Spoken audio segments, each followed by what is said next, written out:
मैं अनिल दुबे जी के पास चलूंगा। अनिल दुबे जी, एक बुनियादी सवाल खड़ा होता है, कोई भी राज्य हो 5 साल पूरा शासन करने के बाद जब सरकार चुनाव में जाती है पार्टी के रूप में, तो लफाजी तो नहीं चल सकती। 5 साल में उसका शासन कैसा रहा है जनता के सामने होता है। ठीक, वो किसी नेता के कहे पे भरोसा क्यों करे, उसने 5 साल खुद ही देखा है शासन कैसा। उसके लिए रालोद, भाजपा, सपा, बसपा कहने पे थोड़ी भरोसा करेगा आदमी, उसने खुद देखा है ना। चाहे किसान हो, चाहे व्यापारी हो, चाहे नौजवान हो, चाहे दलित हो, चाहे पिछड़ा हो, चाहे अगड़ा हो, नहीं। और अगर 38 साल बाद कोई सरकार निरंतरता में लौट के आई, तो ये आरोप कैसे स्वीकार कर लें कि ये फर्जी थे और हम असली हैं, और इनने कुछ नहीं किया और सबके ऊपर बुलडोजर चला दिया और हम असली थे और हम, तो ये बात तो नहीं आएगी। फिर इसका मतलब आप उत्तर प्रदेश के 25 करोड़ लोगों को नासमझ समझ रहे हैं। अनिल जी, ये बेसिक सवाल है। कोई सरकार रिपीट कैसे हो सकती है, मुझे समझाओ ना। ये अमिताभ जी, आप तो बहुत विद्वान पत्रकार हैं, आपसे बेहतर इस चीज को कोई नहीं जानता। आप तो मुद्दों की पकड़ रखते हैं, जमीनी पकड़ है आपके पास। आप ये देखिए कि इन्होंने नैरेटिव क्या सेट किया। इन्होंने नैरेटिव जो सेट किया वो विकास का मुद्दा ही नहीं आने दिया। इन्होंने किसानों के मुद्दे को आने ही नहीं दिया। ये तो धर्म पे ही उठाए रखते हैं। अब आप चलिए 2024। अरे भैया अनिल जी, आप लोग तो किसान के मुद्दे पर गंगा जल हाथ में लेके थे ना मैदान में, और तुलसी का पत्ता लेके, फिर आपकी बात क्यों नहीं सुनी जनता ने? ये सवाल नहीं पूछे, इसका मतलब आपको खारिज कर दिया, फिर तो यही बात आई। इन्होंने हिंदू और मुसलमान से, अच्छा आप मुसलमान थे, आप भी तो हिंदू हैं, आपकी बात क्यों नहीं सुनी? ये अब हम ध्रुवीकरण नहीं कर सकते ना, हम समाज को बांटने की बात नहीं कर सकते ना, हम तो समाज को जोड़ने की बात कर रहे हैं, और ये समाज में अलगाववाद की बात कर रहे हैं। नहीं, मेरा सवाल ये नहीं था अनिल भाई, मेरा बेसिक सवाल था, कष्ट देने वाला शासन रिपीट कैसे हो सकता है? इंदिरा गांधी ने कष्ट दिया, सरकार से चली गई, चुनाव हार गई खुद। आपको इतिहास तो पता ही है। मुझे ये बता दोगे अग्निहोत्री जी, कष्ट देने वाला शासन को भी जनता रिपीट करती है खुशी खुशी? मुझे बता दो। अगर शासन कष्ट दे रहा है तो उसको मैं वोट नहीं दूंगा, कोई नेता कहे, कोई अभिनेता कहे, इससे क्या फर्क पड़ता है? नहीं, ये कष्ट की बात को उभर, अब आप ये देखिए, सन 80 में दंगा होता है, आज तक इनकी कितनी बार सरकारें रही हैं। 80 के दंगे की रिपोर्ट ये पहले नहीं रख सकते थे। आज जब 2024 आया तो ये 80 के दंगे इनको याद आ गए। आज मुख्यमंत्री जी विधानसभा में स्वर्गीय चौधरी चरण सिंह का जिक्र कर रहे थे, उनके की गांव का और विकास का रास्ता गांव किसी खेत और खलिहान से होकर गुजरता है। आप ये बताइए, इन्होंने 2014 से लेकर के चौधरी साहब के बारे में जो वादे किए थे, एक भी इन्होंने पूरा किया? 2014 से लेकर के आज 2023 है, माननीय प्रधानमंत्री जी या इनका कोई मंत्री किसान घाट गया हो? उन्होंने किसी ने चौधरी साहब को भारत रत्न या पद्म विभूषण देने की बात की हो? इन्होंने कहीं उनके नाम से कोई योजनाएं शुरू करने की बात की हो? ये तो विकास के मुद्दों से, बुनियादी सवालों से भागने की बात करते हैं। ये समाज में विभाजन की बात करते हैं, समाज को बांटने की बात करते हैं। ठीक ठीक भैया सोनकर जी, जो कह रहे हैं अनिल जी उसका जवाब दो।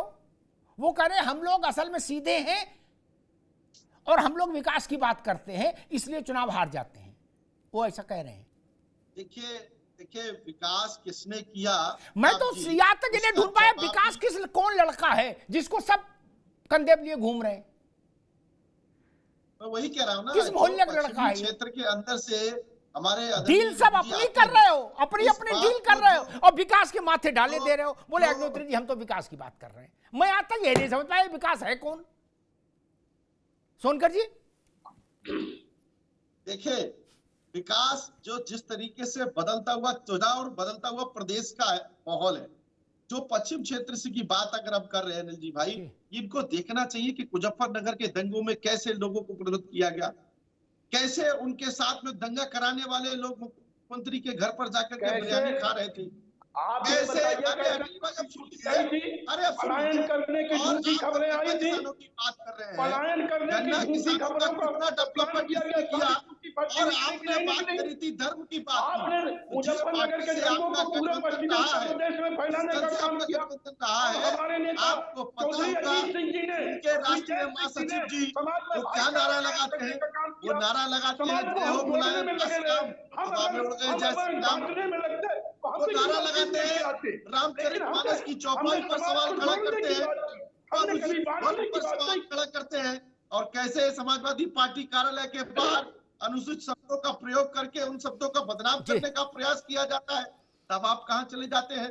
तो जिस तरीके से आज बदल करके प्रदेश खड़ा हुआ है, पश्चिम क्षेत्र के अंदर भी जिस तरीके से किसानों का साथ पश्चिमी आज उत्तर भारतीय प्रदेश जनता में पार्टी के किसानों साथ के है, आंदोलन उसका हुए परिणाम है। पश्चिमी उत्तर एक प्रदेश ठीक है भाई, रुकिए एक मिनट, रुकिए एक मिनट, रुकिए एक मिनट, रुकिए एक मिनट, एक मिनट, सोनकर जी एक मिनट रुकिए, अनिल जी आप भी रुकिए। छोटी छोटी बातें छोड़ो, पश्चिम के लिए सबसे बड़ा उदाहरण मैं सामने रख देता हूं। उससे बड़ा उदाहरण पश्चिमी उत्तर प्रदेश में नहीं, गाजियाबाद से सहारनपुर तक का सबसे बड़ा उदाहरण है राजनीति का।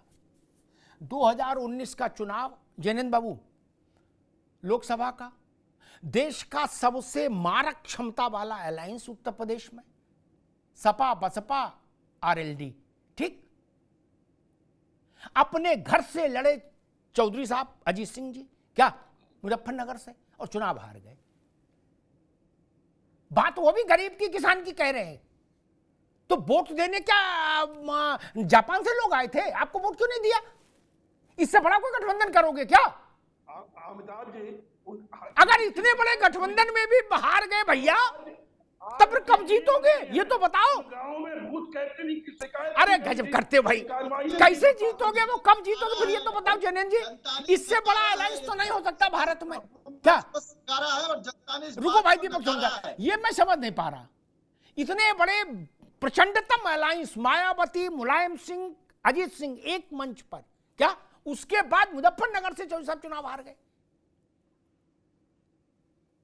अब तो यही बचा था कि भाई निर्दलीय वो उनको निर्विरोध चुन लेते, वोट में तो फिर नहीं जीत सकते। नहीं, बेईमानी तो कहीं भी हो सकती है अमिताभ जी, बेईमानी कितनी की थी। अच्छा, जब जीते तो ईमानदारी से चुनाव हुआ, जब हारे तो बेईमानी। अनिल जी नहीं तो जब हारे जैनेन्द्र वो पहले भी हारे, 2022 की विधानसभा में कितने विधायक हराए गए भैया वो पहले भी हारे हैं अजीत सिंह। विधानसभा में अनिल भाई, अनिल भाई एक मिनट रुको भाई, दीपक सुनकर रुको। अनिल भाई, अजीत सिंह पहले भी हारे हैं, सतपाल सिंह से भी हारे हैं, उनसे भी हारे थे, सोमपाल जी से भी हारे थे, है ना? तब भी बूथ कैप्टनिंग हो गई होगी। ये क्यों नहीं मानते हो कि हाँ हार रहे थे? मानना चाहिए मित्र। नहीं, जब कोई कमी रही, जब हर चीज की एक लिमिट है, कब तक। खैर जैनेन्द्र वंशी, मैं वही समझना चाह रहा हूं, सब लोग कहते हैं कि हम गरीब की किसान की बात कर रहे थे इसलिए चुनाव हार गए। आपसे सवाल मेरा ये है, पहले सुन लीजिए सवाल। गरीब और किसान को जोड़ दें तो भारत की 80% आबादी हो जाती है, क्या 80% की बात करने वाला वोट से चुनाव हार गया, 20% वाला कैसे जीत जाएगा? मुझे गणित समझाओ। जैनेन्द्र अरकवंशी, मैं एक चीज स्पष्ट कर दूं कि देखिए, आरएलडी का जो प्रभाव है वो पश्चिमी उत्तर प्रदेश में है जरूर, लेकिन इन्होंने केवल बातें की हैं। हालांकि अब थोड़ा बहुत दोबारा से कॉन्फिडेंस जागा था लोगों का, लेकिन फिर भी चुनावों में उतना कॉन्फिडेंस ये लोग उत्पन्न नहीं कर पाए। अगर आप देखेंगे, हमारा गठबंधन सपा और आरएलडी के साथ जो था 2022 में, तो 2017 में इनको जाटों का 57% वोट मिला था सपा को, लेकिन 2022 में केवल 34% रह गया, लगभग 23% की गिरावट आई थी। तो यहां से एक स्पष्ट होता है कि लोग काम देख के वोट दे रहे हैं, ना कि बातें करने वालों को वोट दे रहे हैं। आपने बातें बहुत की हैं कि ये कर देंगे वो कर देंगे, लेकिन लोगों ने देखा उसके ऊपर वोट किया। जबकि आप लोग और बाकी सभी कह रहे थे उस समय चुनावों के दौरान कि किसान नाराज है, पश्चिमी उत्तर प्रदेश का, हरियाणा का किसान नाराज है, लेकिन हुआ क्या कि किसानों की नाराजगी हमें कहीं दिखाई नहीं दी। इसका मतलब यह है कि कहीं ना कहीं काम अच्छा हुआ। दूसरी चीज मैं बताना चाहूंगा कि अभी हमारे जैसे कपिल भाई ने बहुत स्पष्ट किया कि कराओगे कि नहीं कराओगे? मुझे आवाज नहीं आ रही है आरएलडी प्रवक्ता की। आप ये तो मैं एक बताइए, चीज स्पष्ट करना चाहूंगा, कपिल भाई ने कहा कि योग और भोग, देखिए राजनीति करना कोई भोग नहीं है। अगर आपको लगता है, हो सकता है कि आपके नेता यही मान के भोग के लिए ही राजनीति करते हो, लेकिन माननीय योगी जी या हमारे नेता भोग के लिए राजनीति नहीं करते, जनता की सेवा के लिए राजनीति करते हैं। आपको याद होगा कि जब भगवान हनुमान शिक्षा लेने गए थे सूर्य से, तो कुछ चीजें ऐसी होती है कि उनको भी शिवाचला जी से शादी करनी पड़ी थी जो सूर्य की पुत्री थी, ठीक है। तो इसका मतलब ये नहीं है कि हनुमान जी शादीशुदा हैं, नहीं, हनुमान जी ब्रह्मचारी हैं, लेकिन शिक्षा ग्रहण करने के लिए ये कार्य करना पड़ा, तो आपको समझना होगा। योगी आदित्यनाथ आप मुख्यमंत्री झूठे नंबर 1 हो। एक मिनट रुको, सब लोग रुको, एक मिनट रुको भाई, एक मिनट रुको, कपिल जी एक मिनट रुको, 1 मिनट, और जनेंद्र रघुवंशी रुकिए, अनिल जी रुकिए, अनिल सब लोग रुकिए।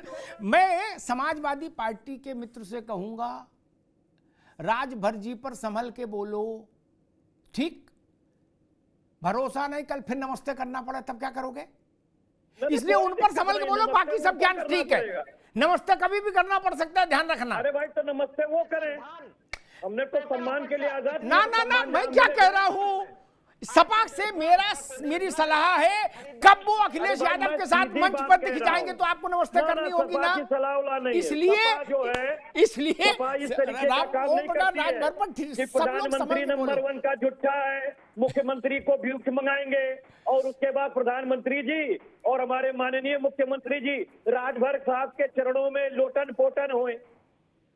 ये समाजवादी पार्टी का कल्चर नहीं है। ये गाली दी थी इन्होंने और गाली बर्दाश्त की है। भाई ठीक है, दुधारू गाय की लात बर्दाश्त करनी पड़ती है आपको। एक मिनट दीपक सोनकर, एक प्रश्न, एक मिनट रुकिए, एक बात मैं रख दूं सामने, एक मिनट रुकिए, एक मिनट, दीपक सोनकर आ रहे हैं आपके पास।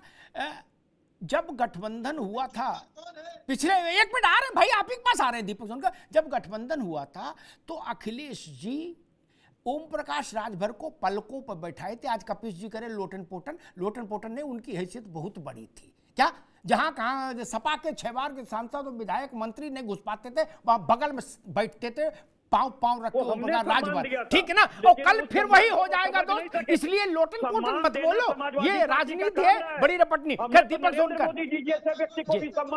दीपक सोनकर चाचा जी को भी दे देते, समाजवादी पार्टी है तो चाचा जी को अधिक सम्मान देने का कारण था कि राजभर साहब इस समय सम्मान पाने की दौड़ कर रहे हैं और सन्यासी मंदिर में सब लोग सब क्या मेरे, अभी दीपक सोनकर पहुंच गए। थोड़ा सम्मान चाचा को दे दिए होते, आप सम्मान की बात कर रहे हैं। और झूठा कौन है, वो प्रदेश की जनता, देश की जनता लगातार बता रही है। झूठा कौन है जिसने प्रदेश की जनता के साथ, देश की जनता के साथ गड़बड़ करने का काम किया, उसकी पैसों की कमाई जो सैफई मौसम में लगा करके झूठ बहा बोला गया, जो भ्रष्टाचार से गोदी में बनाया गया, झूठ बहा बोला गया, जो बड़े बड़े के वितरण में घोटाला किया गया, झूठ बहा बोला गया, जब मुजफ्फरनगर से जंगलियों को संरक्षण देने का काम किया गया, झूठ बहा बोला गया।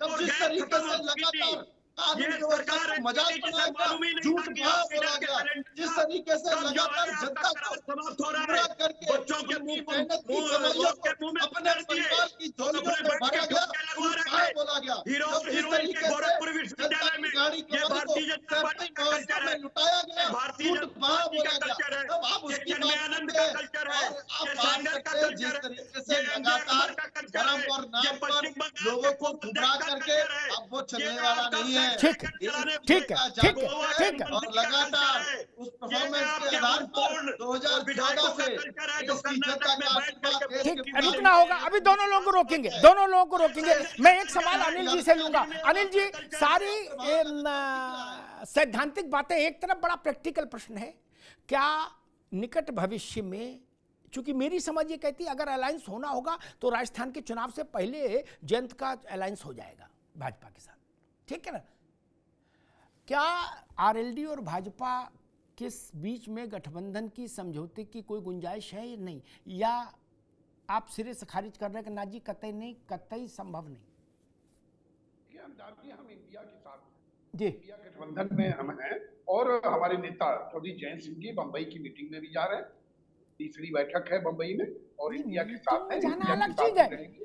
प्रफुल्ल पटेल मीटिंग से ही तो आए थे पटना से, जब पार्टी तोड़ दी आते ही।